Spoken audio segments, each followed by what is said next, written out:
앞서 많은 얘기가 있었는데요. 오늘 제가 말씀드릴 주요한 주제는 정해진 미래라는 단어들 아시죠? 네. 사실 우리가 앞날을 예측하거나 좀 보고 싶어하는 것은 누구나 원하는 흐름이죠. 네. 근데 문제는 그것들을 알 수 있는 약간의 힌트들은 어쨌든 우리가 찾을 수는 있는 것 같아요. 특히 우리가 일본을 배워야 하는 이유도 한국이 걸어가야 될 정해진 미래가 지금 현재 일본에서 펼쳐지고 있다는 걸로 이해를 하시면 될 것 같아요. 되게 따라가고 싶지 않은데 따라가야 돼요. 그렇습니다. 따라가고 싶지는 않지만 네. 따라갈 수밖에 없는 경로를 보면서 우리는 틀어야 되겠죠, 이제. 일본처럼 하지는 말고 일본을 보고 일본보다 더 잘하면 되겠네요. 그렇지. 그렇습니다. 저희가 수업 시간에 공부할 때도 일본은 이미 앞서서 뭐 초고령화 사회다 이런 얘기 많이 들어서 어느 정도인지 일본의 현재 주소를 좀 알려주세요. 그 인구 구조가 변했다라고 얘기할 때 그것들을 확인할 수 있는 가장 상징적인 통계가 있습니다. 전체 인구 중에서 한국은 이제 고령자 연령 기준이 65세지 않습니까? 네. 65세 이상 인구가 점하는 숫자가 얼마냐를 가지고 고령화 비율이라는 단어를 써요. 한국은 이제 15%를 넘겼습니다. 공식적으로는 14%를 넘기면 고령 사회라고 얘기해요. 근데 잘 생각하시면 이 100명 중에 고작 15명이거든요. 근데 그걸 가지고 고령 사회라고 얘기한다는 거예요. 근데 20명이 넘으면 20%가 초과되면 초고령 사회라고 얘기합니다. 아까 독일 같은 경우에도 초고령 사회 진입했어요. 네. 가장 빨리 진입한 국가가 바로 일본입니다. 그래서 일본 같은 경우는 2006년도에 세계 최초로 초고령화라는 비율을 찍어서 들어갔고요. 실제 전 세계에서 유일하게 총 인구가 감소하는 국가입니다. 한국 같은 경우에는 지금 자연 감소, 바로 앞선에 있었던 데드크로스라는 단어를 썼습니다만 이것은 출생자에서 사망자를 뺀 거거든요. 이게 지금까지 단 한 번도 마이너스가 난 적이 없었다는 거예요. 그게 작년에 이제 마이너스가 난 거예요. 그렇다고 인구가 줄까요? 다시 아니죠. 태어나니까. 태어나는 건 줄죠. 근데 인구는요, 우리 유럽이라든가 미국을 생각하시면 될 것 같아요. 한국보다 빨리 고령 사회로 진입했으나 인구는 계속해서 늘고 있거든요. 이민자들. 그렇죠. 맞습니다. 즉, 국제적인 이동 때문에 총 인구는 계속해서 늘어난다는 것이죠. 이것까지 감안했을 때 진짜 인구가 줄은 유일한 나라가 바로 일본입니다. 이야. 와, 그 정도. 그러니까 저는 그 얘기도 들었어요. 일본에는 노인만을 위한 동네도 따로 있다고. 거긴 막 네. 콜라텍 같은 게 맞나요? 왠지 그럴 것 같아요. 즐길 수 있는 그리고 그들의 눈높이에 맞는 다양한 상품이라든가 서비스들을 이제 집적시킨 공간이 이제 입소문이 나다 보니까 저기 가면은 우리 시선에 맞춘 굉장히 다양한 것들이 있어라는 것이죠. 그러다 대표적으로 보니까, 이제 도쿄의 북쪽에 있는 스가모 거리라는 것인데요. 네. 스가모 거리를 한번 가보시면 거의 대부분이 지팡이를 들고 계십니다. 그리고 더 재미난 것은 중간중간에 의자들이 굉장히 많아요. 쉼터 같은.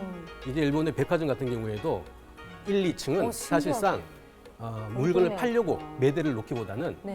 고령자분들이 찾아왔을 때 편하게 지낼 수 있는 기반 시설들 위주로 재편을 하고 있습니다. 약간 실버 타운의 큰 확장형 실버 빌리지 느낌이네요. 그렇습니다.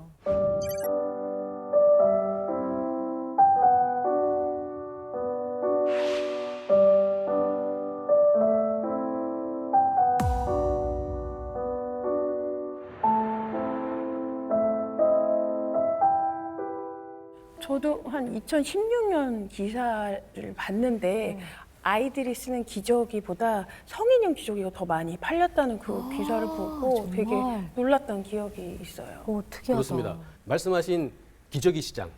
일본 같은 경우에는 이미 2016년에 영유아용, 원래 기저귀의 취지였죠. 영유아용 소위 판매 매출액보다 65세 이상 혹은 70대의 고령 인구용, 어른용 기저귀의 매출액이 그것도 역시 크로스 넘겼습니다. 그래서 실제로 그 독일에서도 그런 얘기 많이 나와서 앞으로는 이제 의료 그 다음에 이제 장례 뭐 이런 업체들은 아마 완전 승승장구할 거라는 그런 전망도 나왔고 이제는 약간 그냥 노인들 위한 사회가 돼버린 거죠 전체적으로. 맞습니다.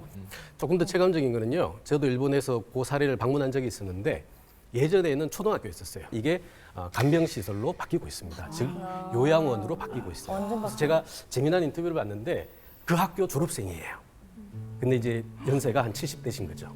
그분이 어머니랑 같이 자기가 어릴 때 공부했던 그 교실에 룸이 된 그 교실에 들어와서 함께 사는 사회가 된 거죠. 아, 그 학교로 다시 돌아가시는 그치, 거네요. 같은 곳이죠. 진짜. 그러면 1인당 일본의 경우는 부양해야 되는 인구수가 몇 명 정도 되나요? 노인 부양 비율이라는 건데요.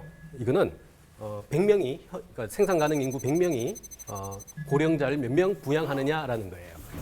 장기 추세죠, 그죠? 장기 추세입니다만 중간에 이렇게 직선으로 돼 있는 게 현재 시점입니다. 근데 일본이 진짜 확실히 높긴 한데 지금은 한국이 그래도 제일 낮은데 네, 근데 갑자기 25년 즈음에서부터 확 수직 상승을 그렇습니다. 하네요, 일본이. 이게 가장 큰 문제라는 거예요. 즉 마지막에 있는 2075년이 되면 생산 가능 인구 100명이 고령자 80명을 책임져야 됩니다. 와. 저게 가능한가요? 거의 1대1이잖아요. 그렇습니다. 자, 훨씬 더 이해를 돕기 위해서 조금 더 단순화한 그림도 하나 있습니다. 그거 함께 보시면서 얘기 나누시죠.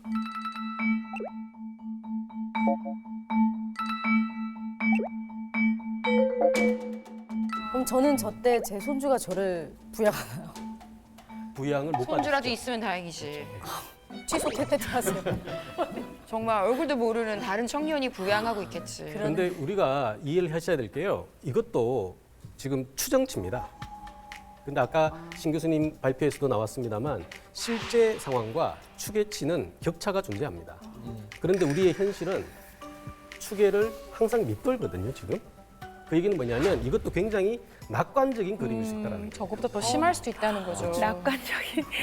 저게 독일에서 우리가 그거 Generationen Vertrag이라는 단어 많이 쓰거든요. 이제 약간 세대 간의 조약이라는 말이에요. 그러니까 젊은 세대가 그러니까 어른들은 이제 어린이를 살리고 그 다음에 어린들은 이제 어른들을 이제 모시고 살려는 약간 그런 건데 이 그 세대 간의 조약이 이제 깨졌다가 보면 되는 거죠. 그러니까 이제 우리 세대는 더 이상 약간 연금 못 받을 거라는 전망 때문에 굉장히 불안하고 그런 부분이 있어요, 확실히.